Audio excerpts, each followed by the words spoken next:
Today I am going to analyze the case.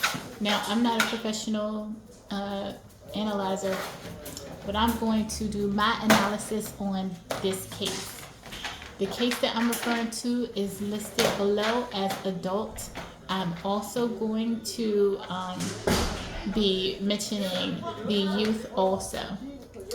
So once again, I am doing another video and another video analysis with my theories. This is not a prophecy or anything like that. This is just what I see when I was watching the videos. I believe I watched the entire video labeled adult, okay? And I watched the interview process. So you might want to see that video and then come back and pardon the ambiance around me. Okay, I don't have no control over that. Pardon the ambiance around me. Right?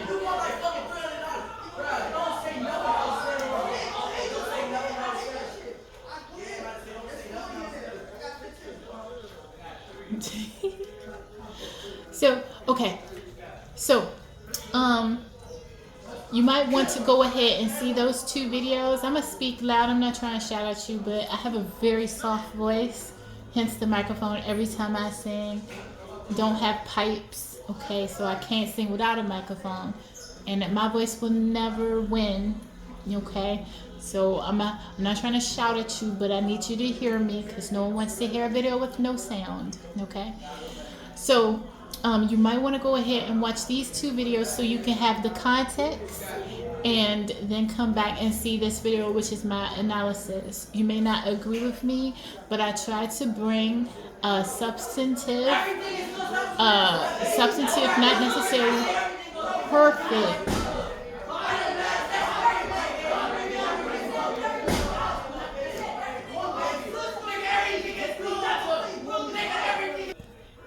Okay, so I've just paused it and waited a little.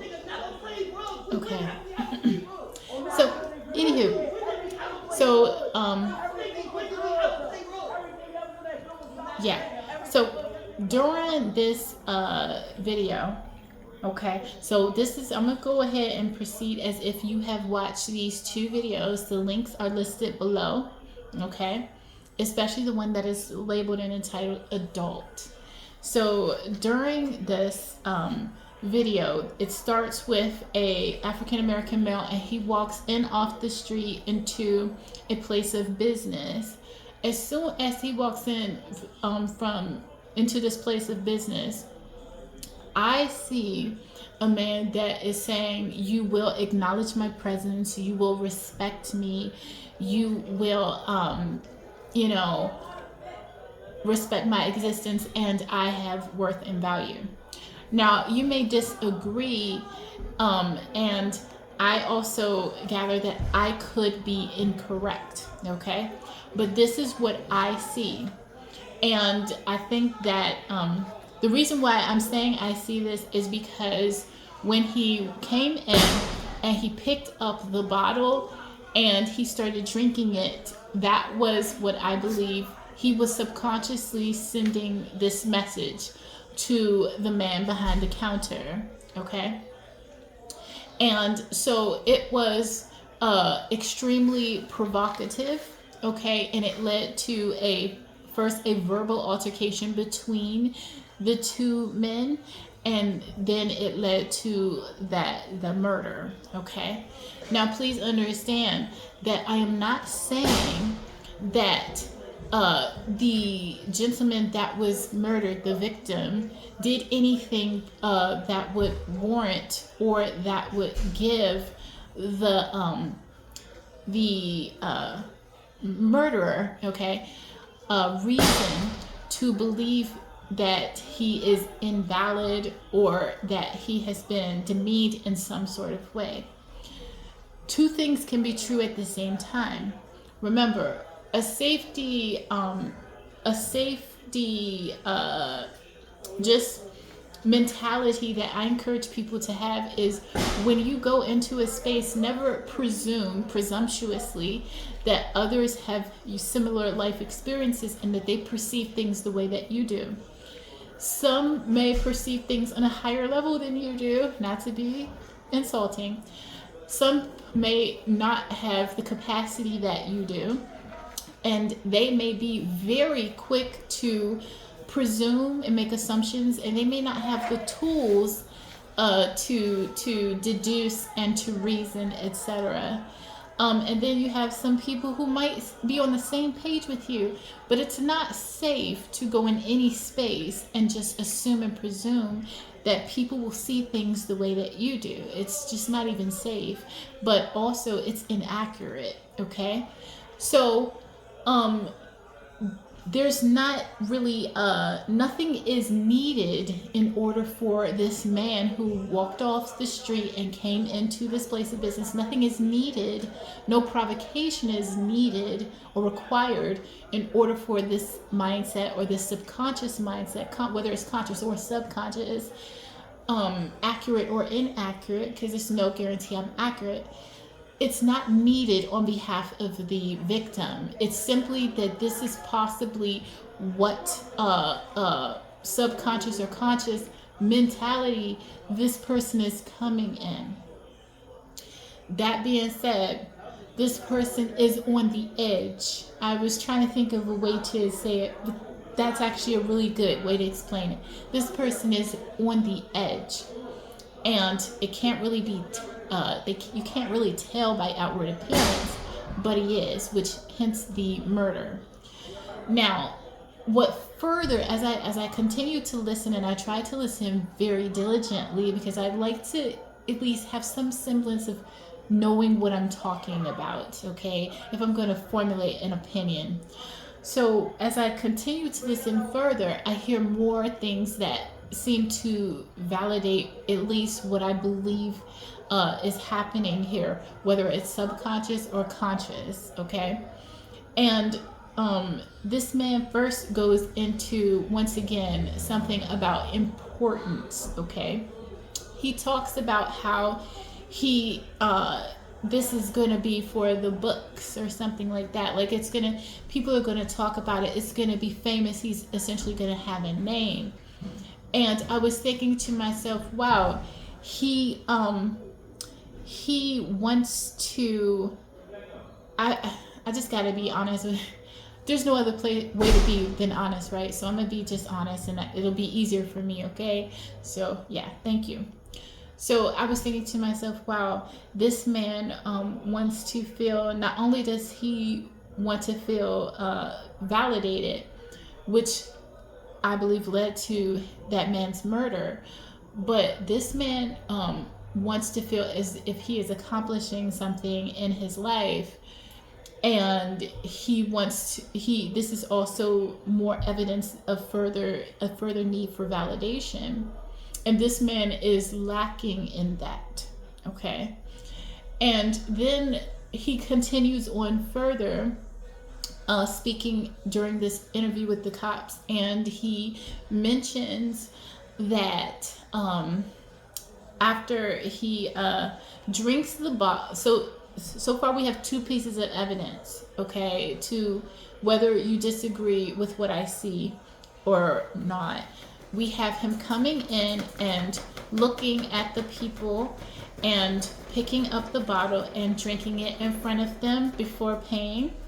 And we have, and something you could say that's dumb, not that you would, I don't want to insult you, but someone might say that, well, that's silly. But then we have number two, him mentioning that this could be, he could get very famous from this murder that he has done, and his name be, well known.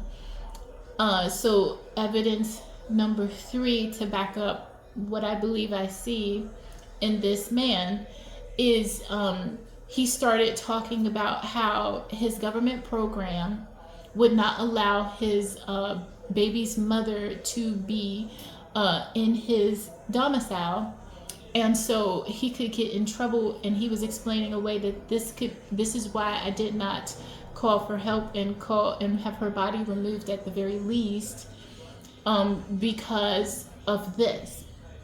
And I was thinking to myself that this man feels demeaned And this man is, first of all, he's on the edge.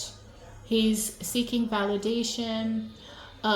He feels demeaned, and his life is really, he's really struggling with his masculinity. He's not that he's gay, but like he's struggling with feeling like a man. He's struggling with how people are perceiving and treating him. He's struggling with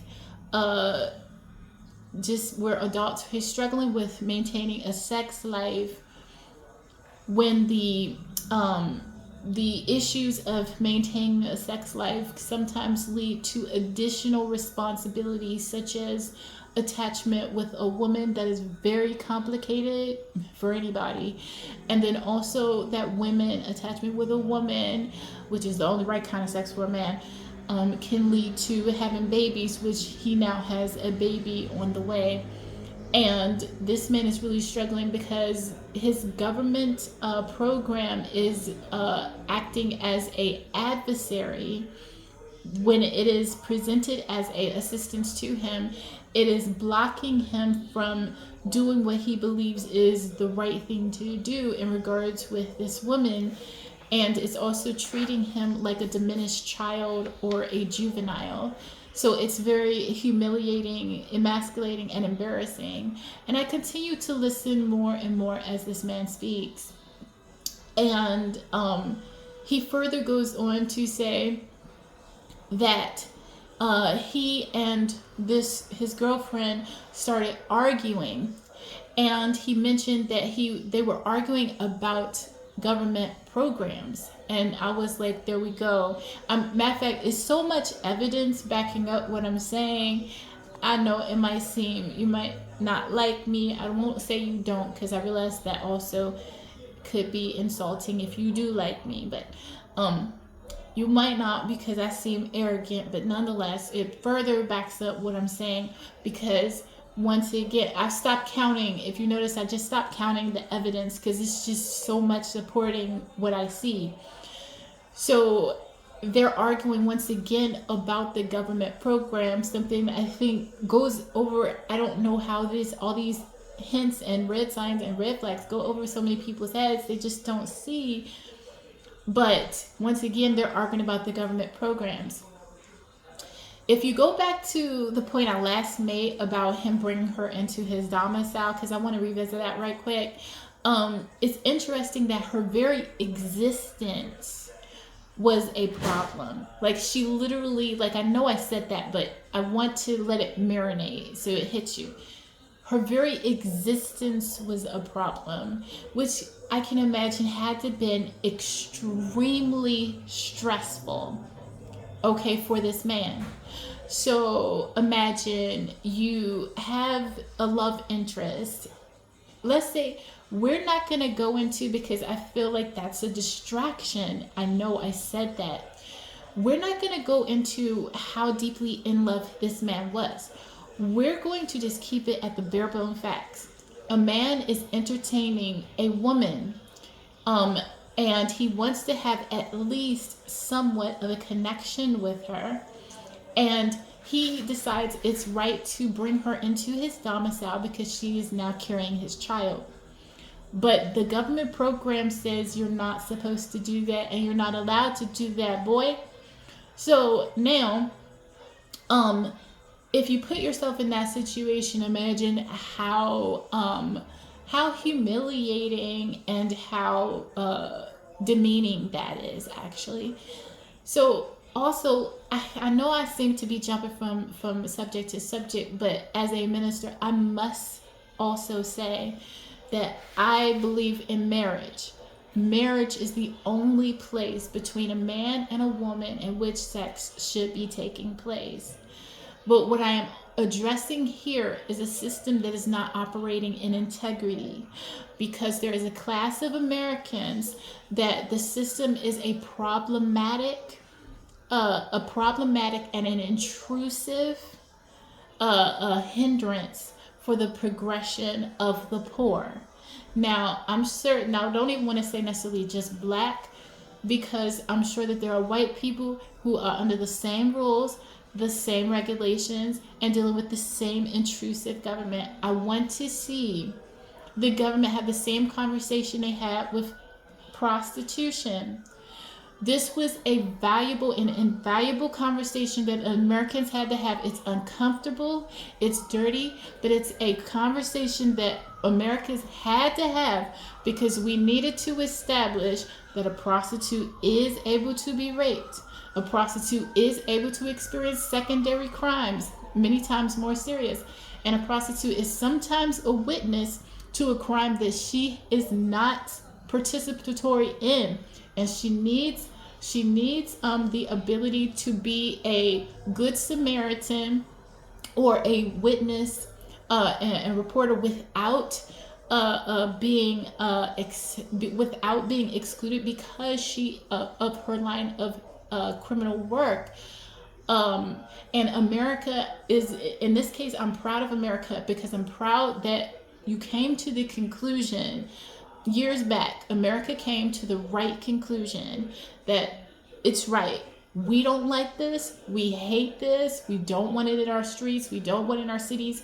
But we must make it abundantly clear that you still don't commit these crimes even with people who work in prostitution. And I'm proud of you that did that because not only does it make prostitutes safer, and it makes them able to be witnesses in more serious crimes, and it makes them able to call for help and assistance when there is a crime they have nothing to do with and someone is in distress.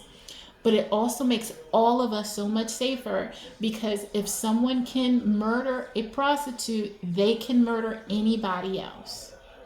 This is in line. While some of you may be offended, once again, I'm insulting you. I don't mean to insult you. Some might be offended from what I said. This is in keeping with the Bible, where it says to see to the peace and the well-being of your neighbor. And that includes the hooker. Okay? But now we have another problem that's dirty, another problem that America is sweeping under the rug, and a conversation America doesn't want to have. That is the treatment of America's poor when it comes to these programs and the intrusiveness of these programs and the treating the poor as children and having so much intrusion into the lives of the poor that it literally becomes more of a hindrance and a burden than it becomes a help. Way back when a prostitute thought she had no rights, she could be raped, she could be beat, she could be attempting to set on fire, but she could not come to the cops. That's not true now. But back in the day it was. And now we have this, but it looks different because it's in a different context. We have the poor. We have the poor on their programs. We have the poor that are trying to be married, trying to have children. We have a man that is trying to bring his wife into his house, but his government program that's helping him doesn't want to let his wife live with him, which is insanity. That is insanity. You should want that. You should want healthy, normal, nuclear families. Okay? So, furthermore, so if you keep on going, you see more and more, like you just continue to see more evidence of what I'm saying, that at least if it's not accurate, it is, well, you can see how I got to my conclusion, even if you still disagree. Okay. It ends with, I believe, as this man is continuing to be questioned, and the interview continues. This man that I say was on the edge, like seriously on the edge, and experiencing these deeply rooted problems probably for a very long time, struggling with these very intense, sincere emotions. He finally gets to the point where he does something he was not necessarily doing before. Now, I want to interject because I don't want to pretend to know more than I know. He might have, I lend to this, that he might have actually rejected at some point the baby. We don't know. God knows. Even with her there. We don't have anything, I don't think, to reflect whether he did or he didn't. I'm more so that he didn't, but he might have. After all, she was found dead in his apartment. But nonetheless, let's just take it to the bare bone facts so that we do not get distracted, okay, from the purpose of this video, because there are millions of people, okay, maybe hopefully not millions, but there's many like him who are poor, who are under the same living circumstances, the same monetary living under circumstances, and under the same oppressive government intrusions that are supposed to be helping them. Okay? And so he finally, he says that the baby may not have been his.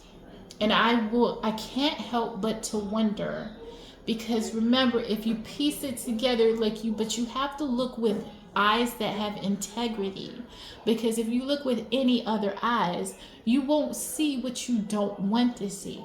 So you have to look for the truth no matter where it takes you. And this is building to a man that doesn't, first of all, he does not have the capacity to be with this woman. This woman probably didn't have the capacity to realize and assess that this man, no matter how much I love him, no matter how much he loves me, he can't do this. How many women, ladies, are going to create babies and try to build lives with men that not necessarily bad, because it seems people talk about men as if there's two categories of men: the man that's horrible and the man that you don't, and the man that you marry. There's a third category of men though, because men are human beings and they're not like black or white like that.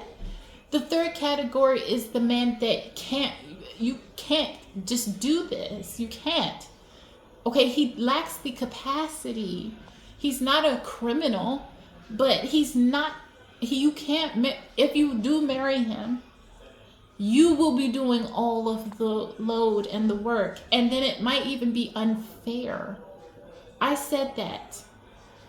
It might even be unfair because you might have more capacity than he does.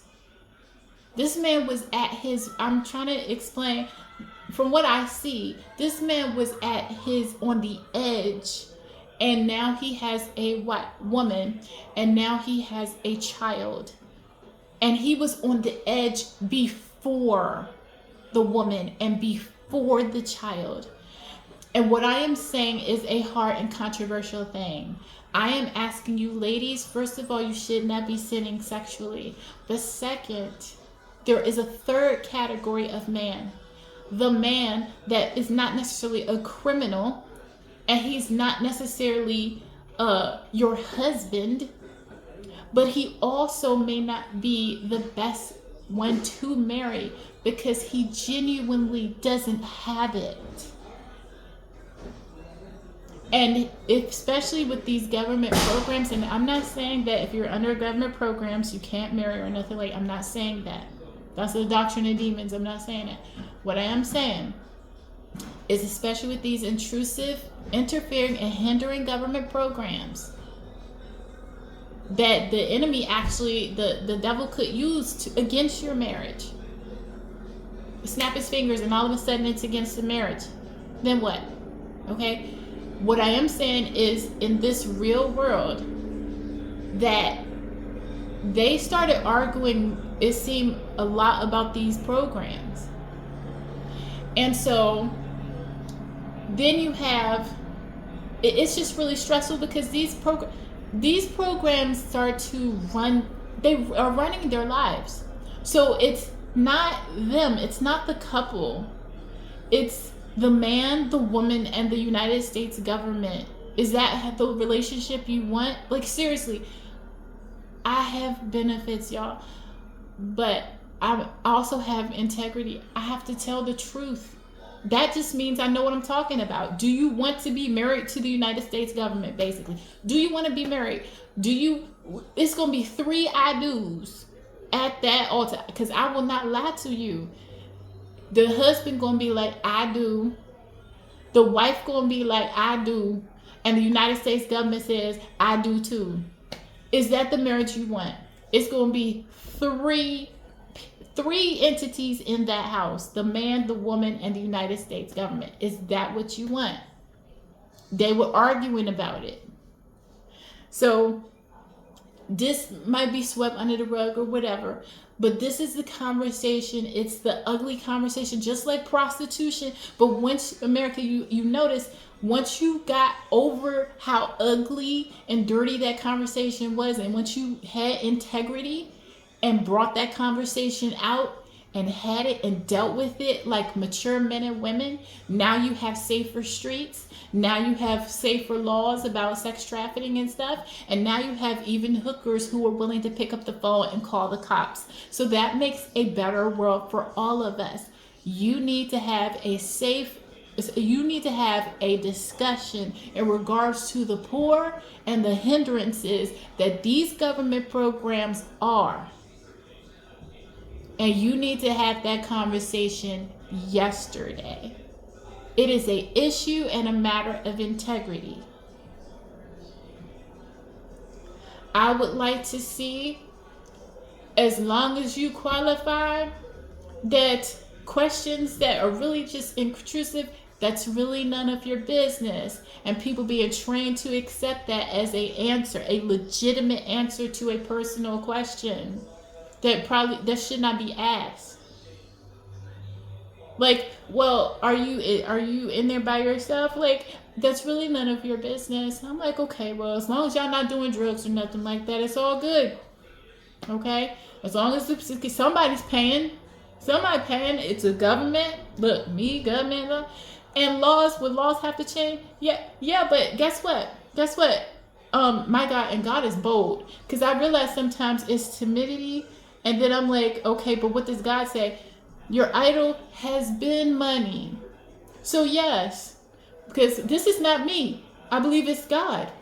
Your idol has been money. I'm inclined to say, well, maybe you should, change the laws, but I believe God is saying, well, because your idol has been money, and sometimes it will cost money to do the right thing.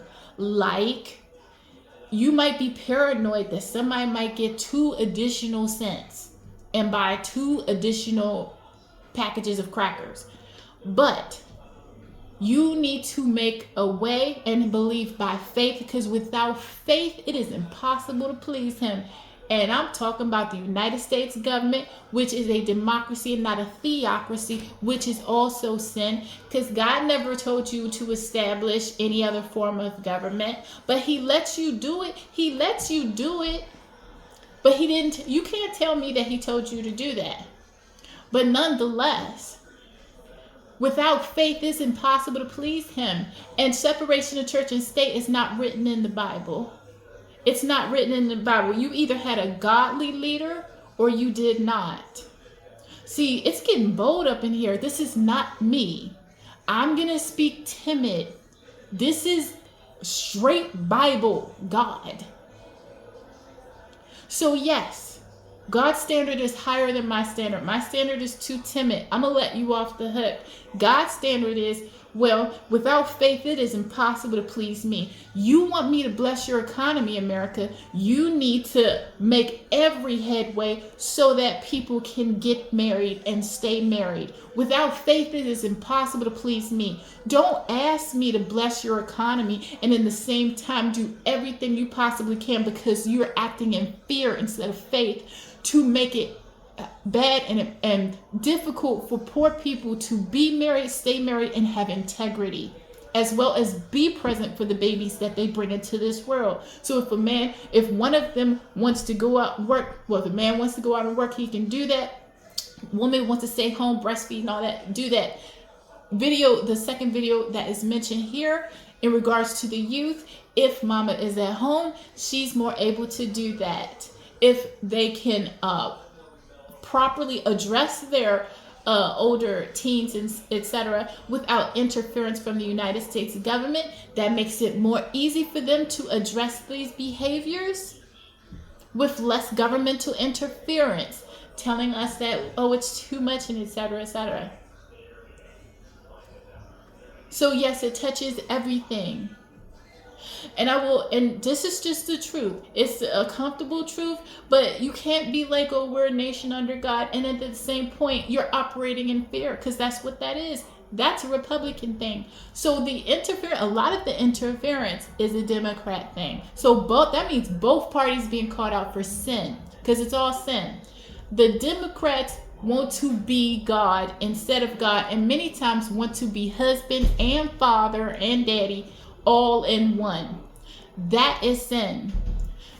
That causes the intrusion and treating people like children and kicking out the man and etc. that should be taking his place when he can. Then on top of that, now the Democrats got it so bad that when a man wants to be a man and do the right thing, he can't. Because his real God, which is the United States government, which is a sin, says, no, boy, you can't do that. And then says that they represent black people and black people's best interests. Then on the Republican side, they operate out of fear, which is also a sin. Making the